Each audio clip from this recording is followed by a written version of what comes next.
वैसे तो हर महीने की शुक्ल पक्ष की चतुर्थी को गणेश चतुर्थी मनाई जाती है। गणेश जी का दूसरा नाम विनायक भी है, इसलिए गणेश चतुर्थी को विनायक चतुर्थी भी कहा जाता है। मान्यता है कि भाद्रपद महीने के शुक्ल पक्ष की चतुर्थी तिथि को गणेश जी का जन्म हुआ था, इसलिए हर महीने इस तिथि के दिन गणेश चतुर्थी का व्रत किया जाता है और विधि विधान पूर्वक गणेश जी की पूजा अर्चना की जाती है, जिससे प्रसन्न होकर भगवान श्री गणेश अपने भक्तों को ज्ञान, धन, दौलत और सौभाग्य का आशीर्वाद देते हैं। आज की इस वीडियो में हम आपको विनायक चतुर्थी के दिन पूजा करने का शुभ मुहूर्त और महत्व के बारे में बताएंगे। विनायक चतुर्थी का शुभ मुहूर्त। विनायक चतुर्थी की शुरुआत मंगलवार 16 मार्च 2021 की रात 8:58 से शुरू हो जाएगी और इसकी समाप्ति बुधवार 17 मार्च को रात्रि 11:28 पर होगी। इस दौरान पूजा करने का शुभ मुहूर्त 17 मार्च 2021 की सुबह 11:17 से दोपहर 1:42 तक रहेगा। विनायक चतुर्थी का महत्व। इस बार विनायक चतुर्थी 17 मार्च 2021 को है। ये चतुर्थी बहुत ही खास है क्योंकि ये बुधवार के दिन पड़ रही है और बुधवार का दिन गणेश जी का दिन होता है। इस दिन विनायक चतुर्थी होने की वजह से इस दिन का महत्व और भी बढ़ जाता है।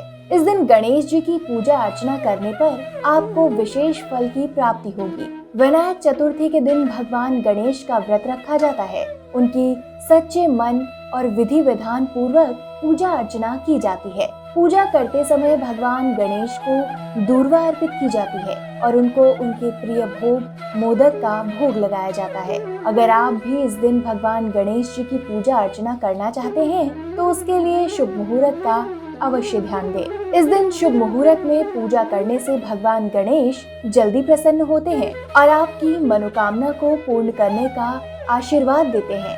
इतना ही नहीं, आपके सारे बिगड़े काम बन जाते हैं और आपकी इच्छा भी जल्दी पूर्ण हो जाती है। विनायक चतुर्थी की कथा। शास्त्रों के अनुसार विनायक चतुर्थी के दिन ही माता पार्वती ने अपनी दिव्य शक्तियों के साथ चंदन के लेप से एक मूर्ति बनाई थी जिसमें उन्होंने प्राण डाल दिए थे। फिर माता पार्वती ने उस बालक से कहा कि वो स्नान करने जा रही हैं, इसलिए महल में किसी को भी आने न दे। बालक माता की आज्ञा का पालन करने के लिए महल के बाहर खड़ा होकर पहरा देने लगा और जब भी कोई महल के भीतर जाने की बात करता तो वो बालक उसे रोक देता है। ऐसे ही करते करते बहुत सारे देव और गण वहाँ आए, लेकिन बालक ने किसी को भी भीतर नहीं जाने दिया।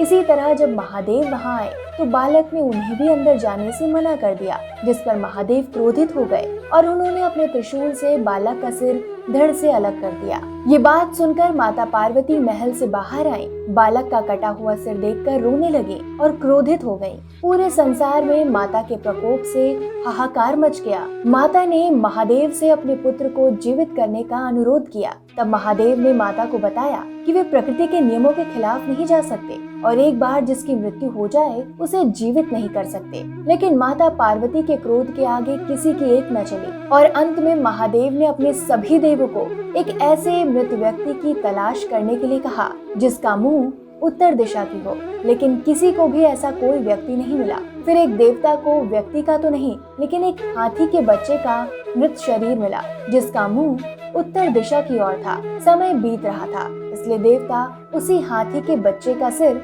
बालक के धड़ से जोड़ने के लिए ले आए। महादेव ने हाथी के बच्चे का सिर बालक के धड़ से जोड़ दिया, जिसे देखकर माता पार्वती और भी क्रोधित हो गईं। इसके बाद महादेव ने माता पार्वती को समझाया कि ये बालक कोई साधारण बालक नहीं बल्कि अद्भुत बालक है और मैं इसे आशीर्वाद देता हूँ कि ये संसार में सबसे शक्तिशाली और बुद्धिमान बालक होगा। इसी तरह एक एक कर सभी देवताओं ने बालक गणेश को बहुत सारी शक्तियाँ और शस्त्र प्रदान किए। इतना ही नहीं, महादेव ने माता पार्वती को उस बालक का नाम गणेश रखने के लिए कहा। इसके साथ ही उसे गजानन कहकर भी पुकारा। इस तरह भगवान श्री गणेश का एक ही दिन में 2 बार जन्म हुआ।